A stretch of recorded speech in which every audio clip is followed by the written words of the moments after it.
You know, people tell you that you should keep your friends close and you should keep your enemies closer, right? And that's great advice. It is good advice. But life gets into a gray area. You don't know who's who sometimes. And I think like sibling rivalries fall just great into that category. I got myself a doozy of a sibling rivalry. I'm Irish on both sides of my family, so we're manipulative. You know, we get after each other.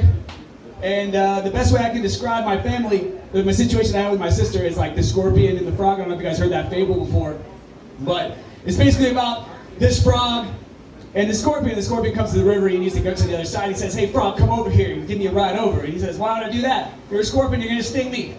And he says, "No, I won't, I swear, when I do that, I'd screw both of us in doing so." He said, "Ah, good point, all right." So they get over and halfway through, the scorpion stings the frog, they sink, and he's like, "Why the f*** did you do that?" And he's like, "I told you, I'm a scorpion, it's what I do." And I feel like that's how Irish people are. They'll sink their own ship just to sink you, they don't care. And that's how it kind of is with my sister, and it's been that way for quite a long time now. For instance, when I was younger, I had this Game Boy I got for Christmas. Any love for the Game Boy? Anyway, it changed technology. You see all these kids out here doing like this? It all started with the Game Boy. That's where it started. So I love my Game Boy. My sister, she hated the Game Boy, but just because I loved it so much, she would be like, "Let me play a Game Boy. Let me play a Game Boy. Hey." And even when I'd sit it down somewhere and not really be using it, she'd be like, "You're not even using it right now." And I'd be like, "I'm not now, but I might be later." So I'd move on. And you know, I didn't really see my sister very often. My parents got divorced, and I lived on one side of the coast and she lived on the other side. So we didn't see each other too often, except for when highly emotional events would happen. And you want to believe that the scorpion has shed his skin and changed. You want to believe that you can get along with your sister again, right? Don't you? You want to believe in people. Everybody does. And so I see my sister at my grandma's funeral, and everybody, "Oh, guys, it's so sad." And she starts to buy me some drinks.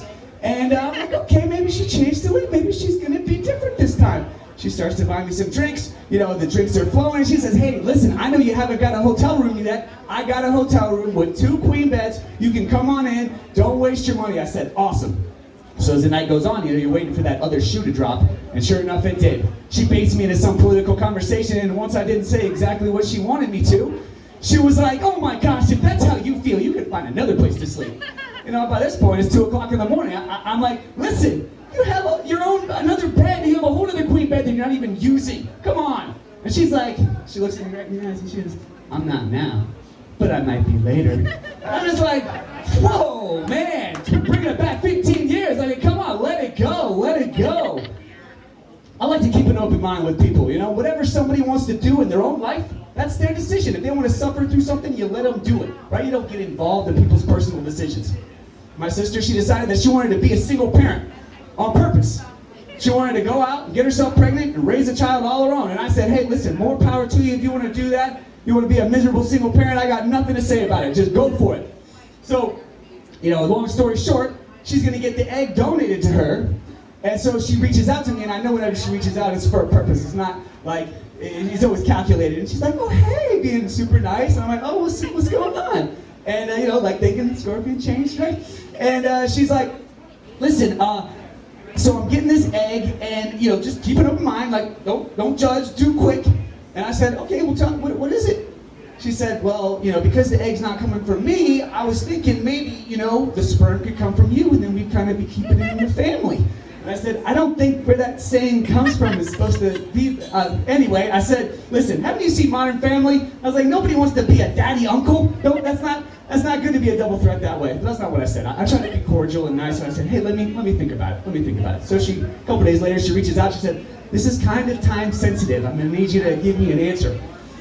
And I said, "Listen, I thought about it, and I'm no Abraham. I'm not gonna give you my only first son, and I'm just not ready to do that for you." And she said, "You're being so selfish. You have all that sperm and you're not even using it." And I said, "I'm not now, but I might be later." I'm Jimmy. Have a great night.